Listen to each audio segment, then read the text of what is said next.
That's Honey. There's Honey. Oh, and there's Google. Oh, okay, dogs. Yes, yes. Oh, okay. Those are my dogs. Oh, they like to run into. Hey, can I have my hat back? Can I bring me my hat? Oh, God. I'm okay. I'm okay. Can I have my hat? Go, go. Okay. Oh, Lord. God, you guys. I think they think I'm actually, well, I am talking to you. But... All right. All right. Goobers.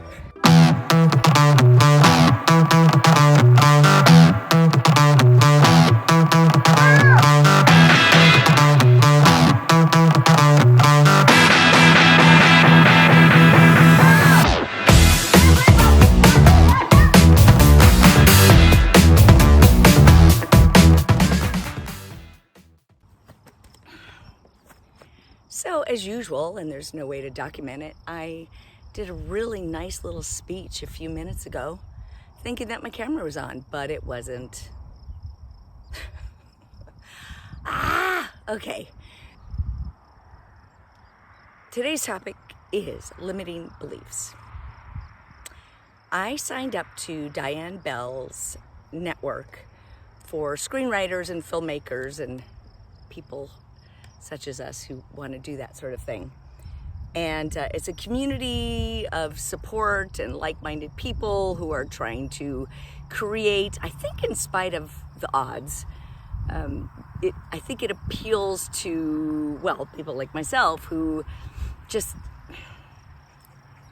it's much more than just about, okay, so that part where I dropped what I was saying, what I was trying to say is, I think her program attracts the kind of person who feels that this desire to become a filmmaker, screenwriter, whatever. And I mean, I think just substitute whatever your art is.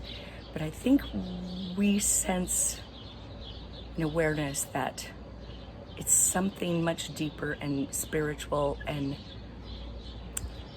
God-driven that we're trying to attain, at least for me. That's what I feel like I'm trying to attain, because it's been so elusive, and yet in my heart and head, I cannot give up. So I think that's what it's about.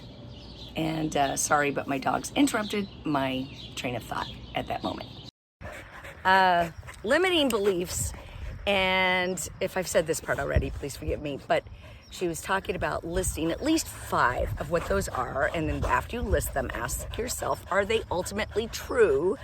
And then if they're not ultimately true, which they're not, none of those things are true, then replace them with another positive belief that counters that fear. And and that's the other thing, to look deeper within those limiting beliefs as to what that fear is underneath that's causing you to believe what you believe.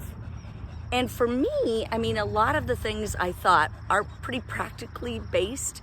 For example, I've got too many things going at once, which is true. So I need to eliminate some things. I lack focus, which when I eliminate some things, I can have focus. And, you know, I can only do one thing at a time. And anyway, those kind of things, I don't know if are beliefs or just actual practical things I need to work on. Okay. So I couldn't find, like, what is my ultimate belief? Am I too old? Sure, it's possible. I don't know, but that's a cop-out. No, not necessarily. If I allow my age to stop me, then yes, I guess I'm too old. I lack experience. Well, I'll get experience by doing. So to me, those aren't necessarily limiting beliefs. Long story short, I finally got down to the number one belief, and that's that in my heart. And this is really difficult for me to face.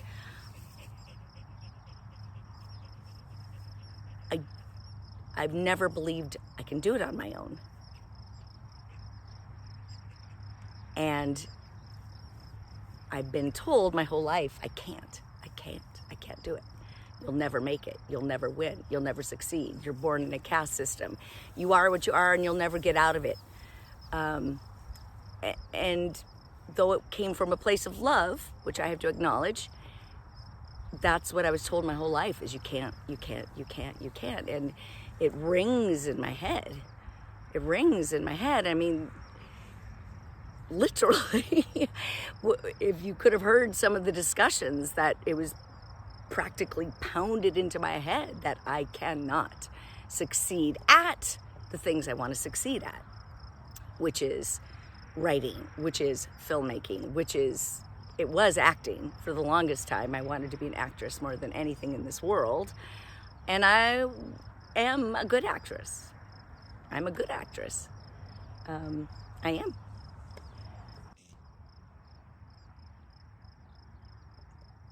Didn't do well. I mean, I've always been good at the character part. I've never been good at standing up for myself in public. So anyway, I find it very, very difficult to counter the thing I've been told by the one person in my life I desperately love and who I know loves me very much. And then I ask myself, well, why? Why was it so important for him to drill that into my head that I cannot succeed? And on top of it, he's the one person who's had to bail me out of every financial trouble, and and I'm back at it. We just applied for to move into a house. We were in a house for 20 years and never got around to buying because I think ultimately I never wanted to live in this town. Pretty sure that's why we didn't do it. Anyway, trying to get back into a house that we can rent, but holy criminy, it's expensive now, as y'all know. And I'm scared because I haven't been at work for 2 weeks now. I need to go back on Tuesday, absolutely. My voice is still rough. I don't know if I can make it for 8 hours, but I gotta try.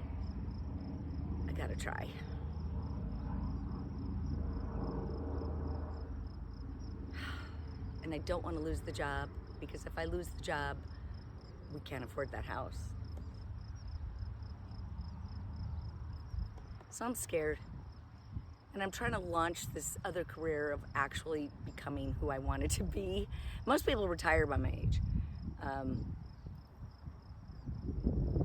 But I know it's now or never. And I'm hoping that maybe the amount of work I've been trying to do for these 2 weeks has sort of laid a map for myself so that I can get through it, so that I can work the full-time job and succeed at the stuff I do each day. I'm hoping that I've laid some groundwork to accomplish that. The other thing is, I did another exercise that Diane Bell suggested, which is to talk for 8 minutes on a tape recorder with the idea that you're already there where you're trying to get to, and to talk about how the experience of being where you've always wanted to be. And it was amazing. It was amazing. I don't know, I'll try to include some of that audio on here, how it ended. But it was like, oh my gosh, it's like I could totally sense it and feel it, and man, it's where I want to be. This is where I want to be. And I'll tell you what, I sure don't want to be in a dark basement for 42 hours a week talking to strangers. I don't want that. Once in a while I talk to some really nice people, though, I will say. Sometimes I talk to some really nice people. But then there's also the people where we start talking about the state of the world, and I have to go, oh yeah, you know it. Yep, you're right. And I catch myself agreeing with people with the exact same thoughts I'm trying to not think anymore. So it's not good for my soul. It's not good for my soul. I don't know how to crack it so that I actually make some money. That's what I'm working on. And I gotta get going on my book. And I say this every time, I gotta rewrite my pilot, submit it, do that. I need to make a list, just a real list.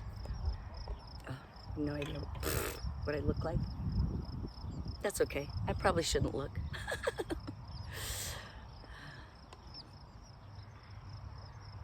Want to see my dog somewhere? Honey! Ow! Maybe I shouldn't have done that. What if they found something dead to roll in? That's usually what they do. Mainly, I want to sell my screenplay. That's the main thing. And I really want to win the nickel. And I can't control that. All right, I'm just gonna say over, and I don't want to say that. Something my grandpa used to say and I didn't like it. Just because it's got memories that aren't good. Anyway, I shall say goodbye to you, and I hope you're all well, and ciao. You have a good one, whatever you're doing. Okay, now we have to go home, dog. See you. Bye. Oh, and that was the thing Diane Bell came up with, a way to slay the limiting beliefs. That's the part I got to remember. That's the part I have to remember. And I'm looking at this wrong. I am upside down. Okay, I'm right side up. God. Believe it or not, I can edit. I don't have time. I don't have time to do it the right way. Oh, I'm telling you, my dogs. Again, what are your limiting beliefs? What have you done about them? What are you doing about them? And have you managed to get around them? Have you managed to move past your limiting beliefs? I'm just curious, because it's hard. I mean, everyone has them. Everyone has to overcome them. It's like this secret barrier of what we have to get through. And for me, everything ends up back in God's lap. Every single thing is, you gotta have faith that God is pulling you through. And I'm so annoyed at my dogs right now. I could literally throw up. It smells so bad. Oh, dumb. All right, I'm gonna park. Bye.